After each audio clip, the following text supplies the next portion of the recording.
दर्शकवृन्द अहिले पनि पराकम्पन आउने क्रम जारी छ र अहिले हामी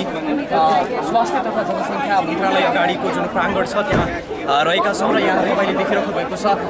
जुन यस अस्पतालमा जति यस मन्त्रालयमा जति पनि कर्मचारीहरू थिए र यहाँ आएका सेवाग्राहीहरू थिए उनीहरू अहिले सम्पूर्ण रूपमा यस प्राङ्गणमा आइसकेका छन् र जुन निकै ठुलो अहिले धक्का महसुस भएको छ र केही समय अगाडि आएको यो धक्काले गर्दाखेरि सम्पूर्ण मानिसहरू अहिले पनि त्रसित भएको अवस्था छ। तपाईँहरूले जुन प्राङ्गणमा देखिरहनु भएको छ त्यसले गर्दाखेरि मानिसहरू त्यति ठुलो भूकम्प आउँदैन भनेर जसरी भूकम्पविदहरूले योभन्दा अगाडि भनिराखेका थिए त्यो कुराले गर्दाखेरि अहिले जति पनि मानिसहरू आफ्नो सामान्य जीवनमा फर्किराखेको अवस्था थियो तर फेरि पनि निकै ठुलो धक्का आइसकेपछि यसले जनजीवनलाई निकै नै त्रसित बनाइराखेको छ।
हामी यही मेडिकलमा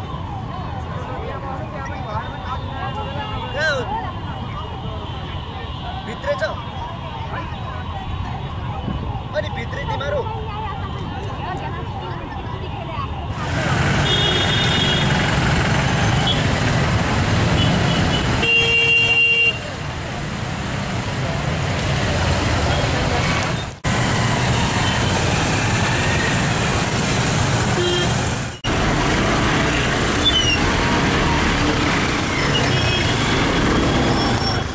हाल्छ होइन